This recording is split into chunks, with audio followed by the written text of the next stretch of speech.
1.5 लाख के आसपास में लैपटॉप्स हो रखे हैं। थोड़े दिन पहले ओमेन रिव्यू किया था, उससे पहले लॉक रिव्यू किया था। सारे 14700HX के साथ 4060 के साथ आ रहे हैं। और एसर प्रेडेटर हीलियोस नियो करा था ना थोड़े दिन पहले रिव्यू, उसी का 4060 वाला डिमांड किया गया, क्योंकि भाई साहब वो 1,80,000 का था और ऑडियंस कह रही इतने पैसे हम पे तो आई नो। ये आपको 1.5 लाख के आसपास मिल जाएगा। और सिर्फ स्पेसिफिकेशन का फर्क नहीं है, 4070 वाले से यहाँ पे डिस्प्ले में हमारे को डिफरेंस मिलता है, रिफ्रेश रेट में हमारे को डिफरेंस मिलता है, और आई थिंक शायद एक आधा डिफरेंस हो रहा है। सारा इस वीडियो में कवर करेंगे। डब्बा नहीं खोलने वाले, क्योंकि इस वीडियो में सारा कुछ आपको बता ही दिया था। सबसे पहले सुंदरता से देख लो भाई साहब, यहाँ इन्होंने डिजाइन इंप्रूव कर दिया है। यहाँ पे इसकी टॉप लेट पे हमारे को प्रेडेटर का लोगो मिलता है, जिसके अंदर डिफरेंट कलर्स आते हैं। और वैसे वो आप कस्टमाइज कर सकते हो उसकी प्रेडेटर सेंस सॉफ्टवेयर में जाके, डिफरेंट मोड्स लगाने हो, कुछ कलर डिफरेंट करना हो। पीछे यहाँ पे बढ़िया मैकेनिकल सा डिजाइन है, नियो 16 की ब्रांडिंग हो रखी है। और लुक्स के अंदर काफी बढ़िया चेंजेस कर रखे हैं। जैसे पीछे एग्जॉस्ट वेंट है, उसके ऊपर सिल्वर कलर की पट्टी टाइप मिल जाएगी। ये रिमूवेबल नहीं है, जो हीलियो 16 में रिमूवेबल होती थी ना। एक्चुअली ये हीलियो 16 के पैटर्न को फॉलो करता है, जो इनका नियो 16 है। नियो 16 पहले बिल्कुल डिफरेंट होता था ना। अब यहाँ पे हमारे को काफी स्टेबल और स्टडी सा लैपटॉप मिल जाता है। जैसे मतलब एक हाथ से लिड वगैरह ओपन करनी हो, आराम से ओपन हो जाएगी। यहाँ पे स्क्रीन वॉबल काफी कम है। कीबोर्ड फ्लेक्स यहाँ पे कुछ ऐसा नहीं मिलता। टॉप लिड फ्लेक्स भी बहुत कम है। और यहाँ पे जो लैपटॉप का वेट है वो हमारे को हेवियर साइड मिलता है। 2.6 kg के आसपास का लैपटॉप है। और अगर पावर ब्रिक को भी इंक्लूड कर लेता है तो 3.8 kg तक ये पहुंच जाता है। भारी भरकम मामला, कंधों पे देखो भैया जोर तो आएगा। एंड यस, पावर ब्रेक की बात चल रही है। 4060 के साथ भी हमारे को 330 वॉट की ही पावर ब्रेक मिलती है। 4070 और i9 के साथ भी सेम ही पावर ब्रेक मिल रही थी। एंड अगर बात करते हैं ओले, ये क्या करा? पानी हो गया वो है ना अपना औजार, वो ले गया हो भाई साहब। ऑटोमेटिक मामला। तो भाई ये है अगारो का royal mop and vacuum cleaner. भाई ये है लाइट वेट और कॉर्डलेस क्लीनर, यानी कि आप इसको चार्ज कर सकते हो। बैटरी इसके अंदर है। इसके साथ हमारे को इसका एक चार्जिंग स्टेशन मिलता है, जिसके ऊपर बस लगाया और आपकी चार्जिंग चालू। या मल्टी सर्फेस पे चला सकते हो। आपका हार्ड फ्लोर है, सॉफ्ट फ्लोर है, नॉर्मल पानी गिर गया है, डस्ट साफ करनी है, हर तरीके की सफाई आप इससे कर पाओगे। एंड इसके अंदर हमारे को रोलिंग ब्रश मिलता है, जिससे हमारी क्लीनिंग काफी तगड़ी हो जाती है। और साथ में वैक्यूम तो है ही, तो अंदर सब कुछ खींच भी रहा है और साथ साथ पोछा भी लग रहा है भाई साहब। और यहाँ पे इसके अंदर सेल्फ क्लीनिंग एंड स्टरलाइजेशन भी हमारे को मिलती है। जस्ट एक बटन दबाओ और इसके स्टैंड पे रख दो, सेल्फ क्लीन भी हो जाएगा और स्टेरलाइज भी खुद से ही हो जाता है। और सिर्फ नॉर्मल डस्ट, कूड़ा, पानी वगैरह नहीं, अगर आपका कोई स्टिकी मेस भी है, कुछ ऐसा चिपचिपा मामला आपका अगर फर्श पे गिर गया तो वो भी आप इससे साफ कर पाओगे। और यहाँ पे इसके अंदर हमारे को मिलती है डिजिटल डिस्प्ले, जिसके अंदर डिफरेंट मोड्स हैं। इसका बैटरी परसेंटेज मिल जाता है यहाँ पे। और जब हम इस क्लीनर के मोड चेंज करते हैं ना, तो उसके मोड चेंज होने पे इसमें से आवाज भी आती है। मतलब आपको पता रहेगा कि किस टाइप का मोड आप चूज कर रहे हो। Automatic mode, intelligent sterilisation mode, water absorption mode. और अगर तुम्हें लगता है ना जैसे बाल्टी पानी भरना पड़ रहा है, पोछा वोछा करना पड़ रहा है, भाई इसके अंदर आपके लिए कोई टेंशन नहीं। यहाँ पे हमारे को 2 टैंक्स मिल जाएंगे। जो आगे वाला टैंक है वो डर्टी वाटर टैंक है, जितना भी गंदगी वाला पानी होगा सब उसके अंदर इकट्ठा हो जाता है। और जो पीछे वाला टैंक है वो हमारा क्लीन वाटर टैंक है। 700 ml की कैपेसिटी है दोनों टैंक्स की। आराम से साफ सफाई वाला हिसाब किताब है।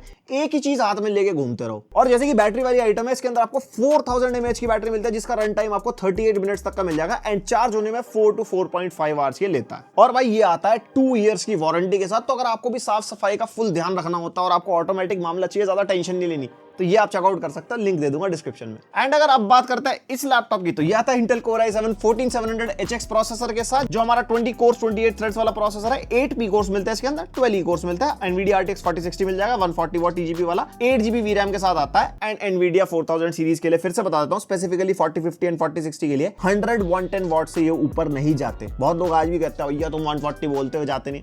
बहुत बार बोल चुका हूं, बार बार बुलवाना चाहते हो क्यों भाई। और यहाँ पे हमारे को 16 GB DDR5 रैम मिल जाएगी, 5600 मेगाहर्ट्ज क्लॉक स्पीड वाली सिंगल चैनल मिलती है। वैसे इसके अंदर हमारे को टोटल 2 स्लॉट मिलता है। 32 GB तक ब्रांड का कहना है, लेकिन मेरे हिसाब से सारे लेटेस्ट लैपटॉप 64 GB तक अपग्रेड हो जाते हैं। एंड 1 TB की Gen 4 SSD के अंदर हमारे को मिल जाएगी। Proper read and right speed यहाँ पे मिलती है 7000 Mbps के आसपास। एंड 2 SSD के स्लॉट मिलते हैं, आप आराम से 2 TB पर स्लॉट अपग्रेड कर पाओगे। कनेक्टिविटी के मामले में Wi-Fi 6E and Bluetooth version 5.3 यहाँ पे मिलता है। और कोई भी MS ऑफिस का इसके अंदर सपोर्ट नहीं है। वैसे मेरे हिसाब से एसर वालों को MS ऑफिस दे देना चाहिए। थोड़ा माइक्रोसॉफ्ट के साथ बातें छाते करो। वैसे माइक्रोसॉफ्ट की बात हो रही है, यहाँ पे कोपायलट का बटन मिलता है इसी कीबोर्ड के अंदर। अभी करते हैं उसके बारे में बात। एंड अगर बात करते हैं परफॉर्मेंस की, तो पहले बेंचमार्क के नंबर पे नजर डाल लेते हैं। सबसे पहले Cinebench R23 25,000 प्लस यहाँ पे हमारे को मल्टी कोर स्कोर मिल रहा है, and 2000 plus single core score. और ये हमारा Cinebench 2024 हो गया। एंड फिर उसके बाद Geekbench 6, यहाँ पे बढ़िया नंबर निकल के आ रहे हैं। PC Mark 10 में भाई 8000 के आसपास स्कोर। उसके बाद वीरे का बेंचमार्क CPU का 26000 के आसपास स्कोर निकल गया है। देन GPU का RTX 2953 एंड CUDA 1908 अच्छे स्कोर है ये भी। 3D Mark टाइम्स पाई हमने निकाला, जिसके अंदर आप CPU GPU के और टोटल स्कोर आप देख सकते हो। और जब GPU की बात चली रही है तो हमारा यहाँ पे Geekbench 6 का OpenCL भाई 1 लाख प्लस का स्कोर है, जो कि बढ़िया है। और उसके बाद हमारा ब्लेंडर बेंचमार्क 3600 प्लस। देन आगे हमारा VR मार्क का बेंचमार्क, जो VR गेमिंग को जज करने के लिए होता है, बढ़िया नंबर है, 13000 प्लस सुपर स्कोर है। और लास्टली हमारा क्रॉस मार्क का बेंचमार्क, जो कंपैरिजन के लिए काम आ जाएगा। एंड अगर रियल लाइफ परफॉर्मेंस के बारे में बताऊं तो भाई अच्छा खासा CPU है, अच्छा खासा GPU है। जितने भी CPU इंटेंसिव टास्क हैं, फॉर एग्जांपल वीडियो एडिटिंग करनी है, टाइमलाइन में CPU की नीड होती है, फोटोशॉप चलाना है, इलस्ट्रेटर चलाना है, आपको म्यूजिक प्रोडक्शन वाला टास्क करने हैं, कोडिंग करनी है, CPU अच्छा खासा पावरफुल है भाई। सिनेमा 423 और Geekbench 6 के नंबर से आपको पता लग गया होगा, मल्टी कोर सिंगल कोर में बढ़िया मामला है। और अगर 13700HX से कंपेयर करते हैं ना, तो अप्रोक्सीमेटली 15% का बूस्ट इसके अंदर हमारे को मिलता है। एंड i7 के अंदर मेरे को ज्यादा बूस्ट लगा, i5 तो वैसे आई नहीं रहा, i9 के अंदर थोड़ा कम है। तो भाई i7 में डेफिनेटली अगर आप अपग्रेड देख रहे हो तो लेटेस्ट जनरेशन के लिए ही आप जाओ, मतलब अगर आपके पास बजट है तो। और अगर जीपी इंटेंसिव टास्क की बात करते हैं, लाइक आपको ब्लेंडर चलाना है, 3D मॉडलिंग रेंडरिंग वाले टास्क करने हैं, आफ्टर इफेक्ट्स चलाना है, 4060 is a good to go GPU. 8GB VRAM के साथ आता है, प्लस इसका कॉम्बिनेशन भी अच्छा है, लाइक प्रोसेसर भी पावरफुल है, जीपीयू भी पावरफुल है, और ऐसे में दोनों का एकदम मिश्रण लगता है आपकी परफॉर्मेंस के अंदर। तो यहाँ पे लैपटॉप परफॉर्मेंस के मामले में कोई दिक्कत नहीं करेगा। एंड हर बार मैं बोलता हूँ कि भैया कि कौन सा लैपटॉप किसके लिए बेटर है, और हर बार मेरे से पूछा जाता है कि भैया मेरे को ये करना है तो ये वाला ले लूं, इतना बजट है वाला ले लूं। देखो भैया, वीडियो एडिटिंग तो 50-60,000 वाले लैपटॉप में भी हो जाएगी। अब आप उसके अंदर 1080p वाली वीडियो एडिटिंग कर पाओगे, नॉर्मल रील्स कर पाओगे। अगर आपको 4K 60 FPS वाली फुटेज पे काम करना है, इवन अगर आप समटाइम्स 8K तक भी जाते हो, तो आपको पावरफुल मशीन चाहिए होती है। तो हर टास्क के लिए एक मिनिमम सिस्टम रिक्वायरमेंट है। किसी के लिए भैया 4090 भी कम पड़ रहा है, किसी के लिए तो 3050 भी बहुत है। दिमाग लगाओ, खुद समझो, डिबेटेबल बातचीत है। एंड अब बात कर लेते हैं भाई साहब गेमिंग की, क्योंकि गेमिंग वाली बातचीत तो होनी जरूरी है। आप गेम टेस्ट पे नजर मारो, फिर आगे बात करते हैं। एंड यहाँ पे स्टार्ट कर रहे हैं हम सबसे पहले वैलोरेंट से। 1600p पे देखो सारे गेम टेस्ट करेंगे, और हाई रखी है सेटिंग्स, आराम से 400 प्लस FPS मिल रहे हैं, जैसे हमारे को i7 14700HX से मिलने थे। और भाई अब वॉटेज देखो जरा CPU की, 100 प्लस वॉट तक ये इनिशियली जा रहा था, बाद में अपने आप वैसा कम हो जाता है, लेकिन उसके बावजूद भी जो हमारे टेम्परेचर्स हैं वो बहुत सही मेंटेन्ड है। क्लॉक स्पीड भी देख सकते हो 5100 मेगाहर्ट्ज तक जा रही है। और दूसरा गेम टेस्ट कर रहे हैं CS2, यहाँ पे जो हमने सेटिंग्स रखी है वेरी हाई पे है, और 1600p पे टेस्ट कर रहे हैं। एंड आराम से यहाँ पे भी हमारे को 120 130 140 FPS के आसपास मिल रहा है। और भाई का गला थोड़ा सा खराब है तो थोड़ा एडजस्ट कर लेना। और यहाँ पे भी आप देख सकते हो जो हमारी वॉटेज स्टार्टिंग में बहुत ज्यादा आ रही थी, फिर एक टाइम बाद ना वो मैनेज हो जाती है, मतलब वो 50 60 70 80 के बीच में फ्लक्चुएट होती रहती है अकॉर्डिंग टू द यूसेज। फिर हमारा GTA 5 आ गया। GTA 5 में आराम से 140 150 FPS मिल रहे हैं, वही वेरी हाई सेटिंग्स पे और 1600p पे। और बाकी सारे स्टैट्स आपके सामने है। GPU maximum to maximum 105 watt तक गया है, उससे ऊपर अभी तक नहीं गया हमारा। फिर Far Cry 6 अल्ट्रा सेटिंग्स पे एंड आराम से 70 80 90 FPS यहाँ पे हमारे को मिल रहा है, बढ़िया। उसके बाद Forza Horizon 5 एक्सट्रीम प्रीसेट पे DLSS फ्रेम जनरेशन इसके अंदर मिलता है। और भाई फाइनली इतने टाइम बाद DLSS लगाने के बाद थोड़े से फ्रेम ज्यादा हमारे को मिले हैं। एंड 1600p के हिसाब से आप जज करो, रे ट्रेसिंग हाई पे और यहाँ पे बढ़िया परफॉर्मेंस हमारे को मिल रही है। उसके बाद RDR2 फेवर क्वालिटी यानी कि हाईएस्ट प्रीसेट पे हम टेस्ट कर रहे हैं। यहाँ पे हमारे को आराम से 60 एवरेज FPS मिल रहा है रॉ परफॉर्मेंस में। एंड वहीं पे अगर आप DLSS लगा देते हो, उसके अंदर DLSS फ्रेम जनरेशन नहीं है, नॉर्मल है। और यहाँ पे हमारे को 1020 FPS एक्स्ट्रा मिल जाता है। उसके बाद the last of us ultra settings, यहाँ पे भी हमारे को DLSS मिलता है, एक तरफ क्वालिटी पे है और अल्ट्रा सेटिंग्स पे 1600p पे है। भाई यहाँ पे पता लगता है कि भाई जब तगड़ा GPU इंटेंसिव गेम चलाते हैं ना, GPU की कंजम्पशन आप देखो 7GB के आसपास हो रही है। और यहाँ पर रॉ परफॉर्मेंस में एक आधी बार स्टटर हमारे को मिला, लेकिन DLSS लगाने पे ऐसे कोई दिक्कत नहीं आई। और यहाँ पे हमारे को अल्ट्रा सेटिंग्स पे ठीक ठाक प्लेबल FPS मिल रहा है। थोड़े और ज्यादा FPS चाहिए होंगे तो आपको सेटिंग्स आपको गिरानी पड़ेंगी। उसके बाद call of duty Warzone 2.0 extreme preset 1600p and इसके अंदर भी फ्रेम जनरेशन आ चुका है। पहली बात तो रॉ परफॉर्मेंस में बढ़िया FPS मिल रहा है 70 80 के आसपास, लेकिन फ्रेम जनरेशन लगाने के बाद 100 प्लस और इससे ज्यादा चाहिए तो हाई सेटिंग्स पे खेल लो, मीडियम पे खेल लो, लो पे खेल लो, वो आपकी मर्जी। उसके बाद होराइजन फॉरबिडन वेस्ट, इसके अंदर भी हमारे को फ्रेम जनरेशन मिलता है। एंड यहाँ पे ज्यादा फर्क नहीं आ रहा क्योंकि गेम नया भी, थोड़ा ऑप्टिमाइज होने में टाइम लगेगा। यहाँ पे दोनों केस में सेम ही FPS मिल रहा है 40-50 के आसपास, बट यस प्लेबल FPS में कहूंगा यहाँ पे। उसके बाद Hogwarts legacy ultra settings 1600p और यहाँ पे रे ट्रेसिंग भी अल्ट्रा पे है। और रे ट्रेसिंग अल्ट्रा पे करने के बाद रॉ परफॉर्मेंस में तो ठीक ठाक परफॉर्मेंस है, लेकिन DLSS फ्रेम जनरेशन लगाने के बाद 40-50 FPS मिलेगा। मेरे को थोड़ा लगा कि इसके अंदर ये अंडर परफॉर्म कर रहा है, हो सकता है कोई ग्लिच हो या पता नहीं क्या सीन है। उसके बाद cyberpunk ultra settings frame generation मिलता ही है, राइट में ऑन है और रे ट्रेसिंग ऑफ है इनिशियली। एंड यहाँ पे हमारे को बढ़िया फ्रेम जनरेशन लगाने के बाद 80 प्लस फ्रेम रेट मिल रहे हैं 80-90 के आसपास। और रॉ परफॉर्मेंस भी ठीक ठाक लेवल आ रही है 40 एवरेज FPS के आसपास। उसके बाद रे ट्रेसिंग को अल्ट्रा पे कर दिया तो बाकी सब कुछ सेम है। तो रॉ परफॉर्मेंस में तो ऑब्वियसली हमारे को प्लेबल FPS अभी तक किसी 40-60 वाले लैपटॉप में नहीं मिले, 15-20 FPS के आसपास ही मिल रहे हैं, लेकिन फ्रेम जनरेशन लगाने के बाद एवरेज 60 FPS। और लास्टली हमारा स्पाइडरमैन माइल्स मोरालेस, यहाँ पे वेरी हाई प्रीसेट है, वो इसके अंदर बढ़िया FPS मिल जाते हैं 60-70 एवरेज FPS रॉ परफॉर्मेंस में और फ्रेम जनरेशन रेजोल्यूशन मिलता है, तो उसमें अच्छे FPS है 90-100 के आसपास। फिर रे ट्रेसिंग भी हमने लगाई थी वेरी हाई पे, उसके अंदर रॉ परफॉर्मेंस में भी प्लेबल FPS एंड DLSS लगाने के बाद तो ऑब्वियसली 60-70 के आसपास मिल ही जाते हैं।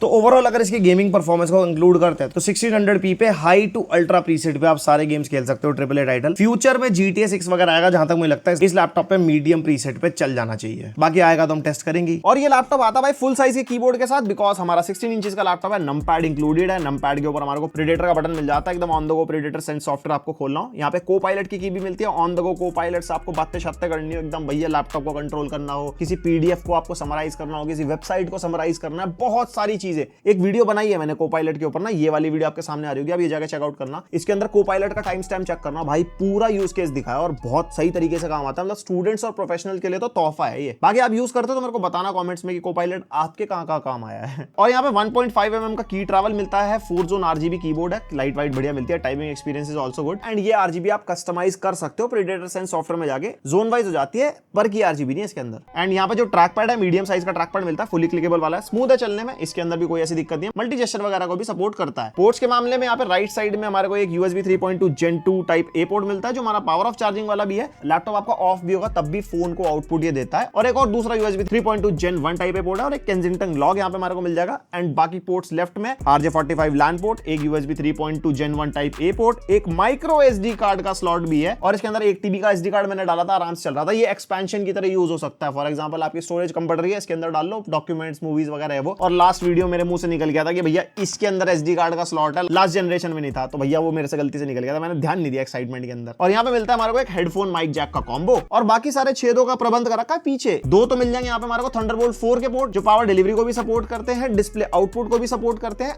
RTX 4060 से डिस्प्ले आउटपुट है दोनों थंडरबोल्ट 4 पोर्ट का and fast speed data transfer भी हो जाएगा। एंड यहाँ पे एक HDMI 2.1 का पोर्ट मिल जाएगा, RTX 4060 से इसका HDMI का आउटपुट है, तो मतलब यहाँ पे हाई रेजोल्यूशन में आउटपुट आप ले सकते हो 4K 144 हर्ट्ज वगैरह, तो मतलब सारे पोर्ट्स में कोई दिक्कत ही नहीं है। और भाई मक स्विच इसके अंदर मिलता है, प्रेडेटर सेंस सॉफ्टवेयर में जाके GPU ऑपरेटिंग करके ऑप्शन मिलता है। मक स्विच के अंदर iGPU से डिस्प्ले आउटपुट लेना हो, जो इसकी अपनी डिस्प्ले है, या DGPU से आउटपुट लेना हो, हाइब्रिड मोड पे चलाना हो, ये बैटरी बैकअप के हिसाब से और परफॉर्मेंस के हिसाब से होता है। eGPU पे हमारे को बेटर परफॉर्मेंस मिलती है, iGPU पे बेटर बैटरी बैकअप मिलता है, हाइब्रिड पे ओके शोकेश हो जाता दोनों। एंड यस डिस्प्ले में चेंज है, i9 वाले के अंदर डिफरेंट थी, इसके अंदर डिफरेंट है। यस यहाँ पे हमारे को मिलती है 16 इंचेस की WQXGA डिस्प्ले, यानी कि 2560 बाय 1600 रेजोल्यूशन है। ओमेन किया था भी थोड़े दिन पहले, उसमें फुल HD थी और 4060 आराम से 1600p पे गेमिंग करा सकता है। तो डिस्प्ले अच्छी चाहिए हमारे को, अच्छे GPU के साथ, मतलब मजा आना चाहिए गेम खेलने में ना। और यहाँ पे हमारे को IPS पैनल मिलता है, एंटी ग्लेयर वाला है, 16:10 वाली हमारी डिस्प्ले। एंड रिफ्रेश रेट में डिफरेंस है, i9 वाले वेरिएंट में 240 हर्ट्ज का रिफ्रेश रेट मिलता है, इसके अंदर 165 हर्ट्ज का रिफ्रेश रेट है। तो अगर आप ज्यादा ई स्पोर्ट्स के कीड़े हो और आपके पास पैसे भी ज्यादा हैं तो आप डेफिनेटली i9 वाले के लिए जाना। ये 165 हर्ट्ज के साथ आता है, मजा इसके अंदर भी आता है गेम खेलने में, ऐसी कोई दिक्कत नहीं, बट वो ये कि एडवांटेज होता है रिफ्रेश रेट का। एंड यस कलर गैमेट में भी डिफरेंस है, उसके अंदर 100% DCI-P3 मिलती है, इसके अंदर 79% DCI-P3 है, 100% sRGB है और बाकी 77% Adobe RGB and 72% NTSC। Basically जो कलर गैमेट है वो i9 वाले से कंपेयर करते हैं तो डेफिनेटली इसके अंदर हमारे को कम मिलता है। बट ऐसा नहीं है कलर एक्यूरेसी वाला आप टास्क नहीं कर पाओगे, डिस्प्ले अच्छी है, आपको ग्रेडिंग करनी है फोटोज वीडियोस में आराम से कर पाओगे, उसमें कोई दिक्कत नहीं है। बट यस डिफरेंस है कलर स्पेस में, अगर आप प्रोफेशनल और कलर ग्रेडिंग वाले टास्क करते हो तो डेफिनेटली आपको वो डिफरेंस फील होगा। और इस लैपटॉप की ब्राइटनेस हमारे को 500 निट्स के आसपास मिल जाती है। एंड जैसे कि ये सब प्रेडेटर लैपटॉप है तो प्रेडेटर सेंस सॉफ्टवेयर यहाँ पे हमारे को मिलता है, वही सारी चीजें मिलती है, जैसे आप डिफरेंट मोड सेलेक्ट कर सकते हो, फैन की स्पीड वगैरह सेट कर सकते हो, उसके अलावा मक्स वगैरह आपको बता चुका हूँ, बैटरी वगैरह के ऑप्शन मिल जाते हैं। और ये इसका वेबकैम टेस्ट है, माइक भी लैपटॉप का यूज हो रहा है, 720p वाला वेबकैम हमारे को इसके अंदर मिलता है। मेरे हिसाब से अब 1080p मिनिमम हो जाना चाहिए। बट ये वेबकैम की क्वालिटी कैसी लगी आप बताओ मेरे को थोड़ा ऐसा लग रहा है जैसे पेस्टल टाइप के जैसे बना देता है ना, कुछ नकली टाइप के हिसाब किताब, वैसी फीलिंग आ रही है। बट यस मीटिंग्स वगैरह आपको लेनी हो या कुछ नॉर्मल टास्क वगैरह करना हो, वेबकैम वहां पे काम आ जाएगा। और माइक की क्वालिटी जो भी है यही है। और जैसे कि AI वाला मामला है तो यहाँ पे विंडो स्टूडियो इफेक्ट्स हमारे को मिल जाते हैं, ऑटोमेटिक फ्रेमिंग का फीचर मिलता है, जिसमें बढ़िया फ्रेमिंग इस लैपटॉप में काम कर रही थी, मतलब जितने लैपटॉप पहले रिव्यू करे उससे काफी बेटर है। बाकी आई कॉन्टैक्ट का फीचर यहाँ पे मिल जाता है, ये फीचर किस तरीके से काम करता है पता नहीं, बस इससे है थोड़ा आईज ना हमारी छोटी बड़ी हो जाती है अगर आप ध्यान से देखोगे ना। And yes mainly Acer purified view के ऑप्शन यहाँ पे हमारे को मिलते हैं, 3 ऑप्शन जो नॉर्मल हमारे को मिलते हैं वो तो मिल ही जाएंगे, framing, eye contact, background blur वाला ना। माइक्रोफोन के ऑप्शन यहाँ पे हमारे को मिल जाते हैं, AI के थ्रू हमारे को नॉइज रिडक्शन मिल जाता है, personal call, conference call, podcast आप रिकॉर्ड कर रहे हो, मतलब जिस टाइप के आपको नॉइज रिडक्शन चाहिए वो आप ले सकते हो। इवन स्पीकर्स पे भी नॉइज रिडक्शन का ऑप्शन मिलता है। और यहाँ पे स्पीकर हमारे को डाउन फायरिंग मिलते हैं, 2-2 वॉट के 2 स्पीकर हैं। और स्पीकर में ना हमारे को DTS:X अल्ट्रा का सपोर्ट मिलता है, इसके अंदर ऐप भी है। उसके अंदर अगर हम मूवी वाले मोड पे स्पीकर को यूज करते हैं तो अच्छी लाउडनेस, अच्छी मतलब बढ़िया आवाज आती है। और बाकी इस ऐप में डिफरेंट मोड्स हैं, अलग अलग अपने कंटेंट के हिसाब से मोड चेंज कर सकते हो। And speaker is like above average मतलब डिसेंट टाइप के स्पीकर्स कह सकता हूं, बहुत अच्छे खासे भी नहीं कह सकता। एंड प्रेडेटर का भाई बढ़िया पार्ट, इसके अंदर आपको 90 वॉट आवर की बैटरी मिलती है, इसलिए लैपटॉप थोड़ा हैवियर साइड पहुंच जाता है। 90 वॉट आवर बैटरी, इसका मतलब 3 से लेके 6 घंटे का बैकअप आराम से निकाल सकते हो डिपेंडिंग अपॉन योर यूसेज। कैसा काम कर रहे हो, मल्टीटास्किंग कर रहे हो, आपका मतलब नॉर्मल टास्क चल रहा है, थोड़ा हेवी टास्क चल रहा है, तो बैटरी वेरी करेगी एंड बैटरी बैकअप अच्छा निकाल देते हैं। डेफिनेटली गेमिंग लैपटॉप से उतनी उम्मीद नहीं की जाती बैटरी बैकअप की, और यूसेज पे भी डिपेंड करता है आपने ब्राइटनेस कैसी रखी हुई है स्क्रीन की, कीबोर्ड की बैकलाइट कैसी है, मक स्विच का मोड क्या है, वो सब चीजों का भी आप ध्यान रखना। तो भाई ये तो होगी लैपटॉप की पूरी बातचीत। एंड अगर इस वीडियो में कुछ मिस हो गया तो दूसरे वाले प्रेडेटर की वीडियो भी देख लेना। थोड़ा बहुत होता है ना, एक बार एक लैपटॉप रिव्यू कर लो तो वो डेडिकेटेड पूरी इंफॉर्मेशन ना निकल नहीं पाती दिमाग से, जो एक्साइटमेंट एक बार निकल जाती है। एंड यस, अब इसको कंपेयर कर लेते हैं इसके कंपेटिटिव लैपटॉप से। सबसे पहले कर लेते हैं भैया ओमेन, जो भी हमने थोड़े दिन पहले रिव्यू करा था, सेम स्पेसिफिकेशन के साथ आता है, सब कुछ है भाई। बिल्ड क्वालिटी के मामले में डेफिनेटली प्रेडेटर इज गुड, क्योंकि ओमेन हमारे को पूरा पॉलीकार्बोनेट बिल्ड में मिलता है, इसमें टॉप लिड हमारे को मेटल की मिलती है, तो ये उस जगह स्टैंड आउट करता है। डिस्प्ले के मामले में से ये बेटर है बिकॉज यहाँ पे ब्राइटनेस अच्छी मिलती है, प्लस हमारे को रेजोल्यूशन अच्छा मिलता है। बैटरी के मामले में इतना डिफरेंस नहीं है, ओमेन में 83 वॉट आ रहा है, इसमें 90 वॉट आ रहा है, ज्यादा डिफरेंस क्रिएट नहीं होता। रैम के अंदर डिफरेंस है, इसके अंदर 16 GB सिंगल चैनल में है, तो फ्यूचर में आप 32 GB पे जाओगे तो आपको एक रैम की स्टिक वेस्ट नहीं करनी पड़ेगी। ओमेन में 16 GB डुअल चैनल में, तो 8 GB की 2 स्टिक है, तो अगर आपको 32 पे जाना, दोनों निकाल के दोनों 16 की लगा के, मतलब वो वेस्टेज वाला मामला उसके अंदर होगा। बाकी स्टोरेज का मामला सेम है। दो एस्पेक्ट में ये लैपटॉप हारता है ओमेन से। पहला तो वेबकैम, उसके अंदर फुल एचडी है, इसके अंदर 720p है, ये सब्जेक्टिव हो सकता है अगर आपको वेबकैम की ज्यादा नीड है। एंड एमएस ऑफिस के अंदर नहीं है, उसके अंदर है। वैसे एमएस ऑफिस के बहुत सारी तरीके हैं, ऑनलाइन सब कुछ आप कर सकते हो, बट वो ये कि आपको by default out of the box मिलता है ओमेन के अंदर, इसमें नहीं। एंड दूसरा आता है लिनोवो लॉक, जो 1,20,25,000 के आसपास है, सेम स्पेसिफिकेशन के साथ। भाई बिल्ड क्वालिटी के मामले में any day predator is better. Lock थोड़ा प्रोफेशनल साइड और थोड़ा पॉलीकार्बोनेट वाली बिल्ड में आता है। ओमेन और उसकी बिल्ड लगभग सेम सी है। और भाई बैटरी में बड़ा डिफरेंस है, यहाँ पे हमारे को 90 वॉट आवर बैटरी मिलती है, लॉक में सिर्फ और सिर्फ 60 वॉट आवर है। और अगर आपको बैटरी बैकअप ज्यादा चाहिए तो डेफिनेटली आप प्रेडेटर के लिए जाना, वो आपको डिसअपॉइंट करेगा। 1.5-2-3 घंटे का बैकअप मिलता है डिफरेंट यूज केसेस में। एंड मेन सवाल आता है जीपीयू को लेके, 115 वॉट टीजीपी उसके अंदर है, डायनामिक बूस्ट मिला के इसके अंदर 140 वॉट है, और दोनों सेम ही परफॉर्म करते हैं। क्योंकि अगर आप बेंचमार्क के नंबर देखो दोनों लैपटॉप के, जीपीयू इंटेंसिव बेंचमार्क है, नंबर सेम निकल के आते हैं। इवन परफॉर्मेंस जो एफपीएस वगैरह है वो भी ऑलमोस्ट सेम निकल के आते हैं। क्योंकि जो हमारा 4060 है वो एडवर्टाइज तो 140 वॉट तक किया जा रहा है, लेकिन 110 से ऊपर जाता ही नहीं है। तो 115 अगर उसके अंदर तो 110 तक वो भी चला जाएगा, ऐसी कोई दिक्कत नहीं है। एंड स्टोरेज में डिफरेंस है, यहाँ पे प्रेडेटर में बढ़िया 7000 MB के आसपास स्पीड मिल जाती है हमारे को स्टोरेज की, लेकिन लॉक के अंदर 5000 के आसपास है, तो स्टोरेज में कॉस्ट कटिंग है उस लैपटॉप में। एंड डिस्प्ले के मामले में डिफरेंस है। वैसे तो लॉक के अंदर आपको फुल एचडी और क्वाड एचडी दोनों ऑप्शन मिलते हैं, आप अपने हिसाब से सेलेक्ट कर सकते हो लिनोवो वेबसाइट पे, बट ब्राइटनेस 350 निट्स के आसपास की है। इसके अंदर 500 निट्स प्लस की ब्राइटनेस है, वहां पे भी ये जीत जाता है। बाकी लॉक के अंदर फुल एचडी वेबकैम है, इसके अंदर 720p है। एंड ओवरऑल अगर दोनों लैपटॉप को देखोगे ना, तो दोनों अपनी अपनी जगह वैल्यू फॉर मनी है, क्योंकि ये 1.5 लाख के हिसाब से वो चीजें एक्स्ट्रा लेके आता है अपने साथ, वो 1,25,000 के हिसाब से कहीं ना कहीं कॉस्ट कटिंग के साथ आता है। आप बजट के हिसाब से चूज करो, दोनों अपने प्राइस को जस्टिफाई करते हैं। और भाई सेम स्पेसिफिकेशन में हमारे को लीजेंड भी मिलता है, इसकी अभी मैं टेस्टिंग नहीं कर पाया, तो इसके बारे में भी कंपैरिजन नहीं बता सकते। इसकी वीडियो में फिर इसके साथ कंपेयर कर देंगे, क्योंकि ये भी 1.5 लाख के आसपास ही आता है। और MSI का क्रॉसएयर भी एक लैपटॉप है, मेरे को कमेंट सेक्शन से पता लगा, तो वो भी हम मंगाएंगे। फिर उसके बाद हम एक अल्टीमेट 1.5 लाख वाली वीडियो बनाएंगे कि कौन सा लैपटॉप कहां अपने किस टियर में स्टैंड करता है। एंड अगर बात करते हैं इस लैपटॉप के कंक्लूजन के बारे में, तो ये 1.5 लाख का आपको मिलेगा। एंड अगर इसी का लास्ट जनरेशन आप देखोगे तो 1,45,000 का चल रहा है जिस दिन मैं वीडियो शूट कर रहा हूं। तो भाई वो वाला ना चूज करके आप ये वाला ही चूज करो, क्योंकि 5,000 एक्स्ट्रा देके नई लुक्स, नया प्रोसेसर, 15% का बूस्ट मिल रहा है परफॉर्मेंस के अंदर, बाकी सारी चीजों में भी इंप्रूवमेंट है। बाकी आपके क्या थॉट्स है इस लैपटॉप के बारे में, तो बताओ कमेंट करके। लास्ट ईयर वाला यूज कर रहे हो, आपका क्या एक्सपीरियंस है प्रेडेटर नियो के साथ, वो भी बता देना। एंड पहली बार सब्सक्राइब कर देना और लाइक मार दो वीडियो को। मिलते हैं नेक्स्ट वीडियो तक के लिए, bye. I wanna put up all my walls cause I'm not in the mood, but then I cut myself off from the rest of the room. I know that time can heal it all if you're